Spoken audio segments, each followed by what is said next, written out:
Spencer Lewis for InsideTrackNews.com, post-race at Sauble Speedway, round 1 of the Home and Home Series. With our feature winner here tonight, the New Age Punisher Jason Parker. This is win number 4 on the season, my friend. 4 wins and 6 starts. To do it here against Jason Whitty and Chris Morrow and Dwayne Baker and the very best that Sunset could throw at you, that's got to feel good, my friend. I mean, you are just knocking down these wins left and right. This McCall Racing Enterprise chassis is a rocket ship. Yeah, the car's great. I mean, the team works hard. We, you know, we're in this to win, so we work hard at this, and it shows. We're doing well right now, and I'm glad.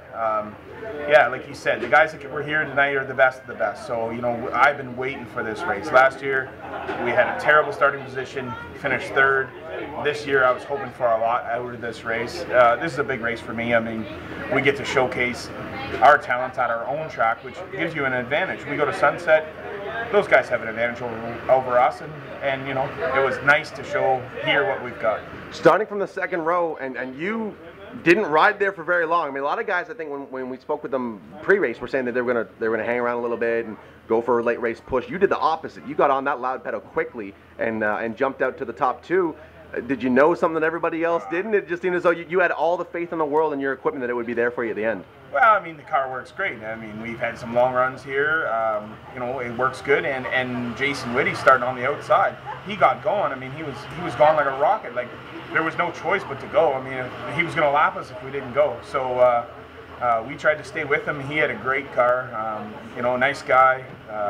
Had a fast car tonight and had some engine issues, but I mean, I think maybe I was beating him a little bit through the ends, but he had a lot of motor, and it was a good race. It was going to come down to a good show at the end, I think. It seemed as though before he had his engine difficulties, his car tightened up real bad, and his car was going away, whereas your car was starting to come to you. Your car woke right up around halfway, and you were able to get right to his back bumper in the center of the corner. It just seemed as though, mechanical problems or not, it likely would have been only a matter of time before that 8 car got to the front.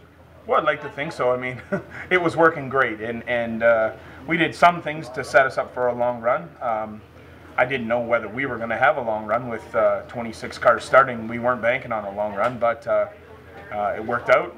Actually, I think it's great that everyone ran clean tonight and everybody's car's in good shape, aside from Whitty with a little bit of engine issue, but there's not a lot of repairs, and that's great to start with 25 cars, the main, and have no damages. What's your opinion on the Home and Home Series? I mean, it just seems as though this series now, we're in the 3rd ever race. You know, it's round 1 of year number 2, and all it does is give us top quality, elite level competition. Are you hoping that they bring it back in 2015? Oh, absolutely. I mean, this is an amazing race for both Sauble and Sunset.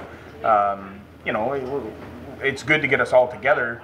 It's too bad you have to put a little pressure on drivers to show up with the points, but I think it works well. I mean, some guys don't like the fact that they have to run it. It's mandatory, but it puts on a great show. I mean, tonight was a great race. Everyone had fun, and in 2 weeks, Sunset's race will be just as big. And you know, advertising, these tracks need to make money. So I mean, these promoters really get a lot of people here because of this event. So, I mean, we support them, they support us, everything's great. Let's talk about this new chassis, because you have not yet had it, if I'm not mistaken, down at Sunset yet. Has it? This car hasn't been to Sunset yet. So you're actually going to have a development driver in your backup car, so you have to run your new car. Is your old setup going to be able to translate to this new car, or will you be starting from scratch? Well, this is where it means a lot to be affiliated with McCall Racing and Mike McCall, because you know, Mike's got cars at every track in Ontario, and we rely on him to set us there with the right setup. So you're right, we haven't been there, but